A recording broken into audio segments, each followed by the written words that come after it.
विनोबा भावे का नाम भारत के महानतम आध्यात्मिक विचारकों और समाज सुधारकों में गिना जाता है।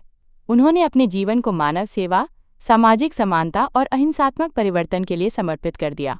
वे महात्मा गांधी के प्रमुख शिष्यों में से एक थे और उन्हें आध्यात्मिक उत्तराधिकारी भी माना जाता था।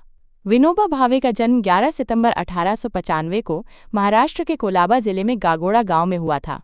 उनका मूल नाम विनायक नरहरि भावे था। उनके पिता एक शिक्षित व्यक्ति थे और बचपन से ही विनोबा का झुकाव अध्ययन और आध्यात्मिकता की ओर था। 1916 में उन्होंने मुंबई के फर्ग्यूसन कॉलेज में प्रवेश लिया, लेकिन जल्द ही उनकी आत्मा उच्च शिक्षा की बजाय कुछ गहरे आध्यात्मिक लक्ष्य की ओर आकर्षित हुई। उन्होंने पढ़ाई छोड़ दी और काशी वाराणसी चले गए, जहां उन्होंने धर्मशास्त्र, संस्कृत और उपनिषदों का गहन अध्ययन किया।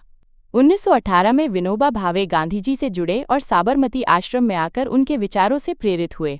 उन्होंने चरखा चलाना, खादी पहनना और सत्य तथा अहिंसा के सिद्धांतों को जीवन में अपनाना शुरू किया। वे गांधी जी के साथ कई आंदोलनों में सक्रिय रहे, जिनमें 1940 का व्यक्तिगत सत्याग्रह भी शामिल है, जिसके पहले सत्याग्रही के रूप में उन्हें चुना गया था। स्वतंत्रता के बाद विनोबा भावे ने सामाजिक असमानता और भूमि वितरण की समस्याओं पर विशेष ध्यान दिया। 1951 में आंध्र प्रदेश के पवनार गांव में उन्होंने भूदान आंदोलन की शुरुआत की। इस आंदोलन के तहत उन्होंने देश भर में यात्रा की और जमींदारों से गरीबों के लिए स्वेच्छा से जमीन दान करने की अपील की। उन्होंने लगभग 13 वर्षों तक यात्रा की और लाखों एकड़ भूमि एकत्र की, जिसे भूमिहीन किसानों में बांटा गया। विनोबा भावे ने अपने जीवन में कभी कोई सरकारी पद या राजनीतिक लाभ नहीं लिया। वे एक तपस्वी, सच्चे साधक और समाज सुधारक थे। उनकी दृष्टि थी सर्वोदय यानी सबका कल्याण। वे मानते थे कि समाज में सच्चा परिवर्तन केवल प्रेम, त्याग और सेवा से ही संभव है। 1970 के दशक में उन्होंने स्वदेशी और श्रमदान जैसे विचारों को भी बढ़ावा दिया। वे गांधी विचारधारा को नए युग के अनुरूप प्रस्तुत करते रहे। 1975 में जब देश में आपातकाल लगा, तब उन्होंने उसका समर्थन किया, जिसे लेकर कुछ आलोचना भी हुई।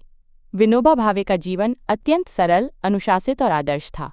वे पवनार आश्रम में रहते थे और वहीं से समाज सेवा का कार्य करते थे। उन्होंने गीता प्रवचन नामक व्याख्यान दिए, जो आज भी लोकप्रिय हैं। 15 नवंबर 1982 को उन्होंने आत्मसमर्पण मरण संथरा का निर्णय लिया और अन्न जल त्याग कर देह त्याग दी। उनका निधन 15 दिनों के उपवास के बाद हुआ। उनका जीवन एक प्रेरणा है, सेवा, शांति और समाज सुधार की दिशा में।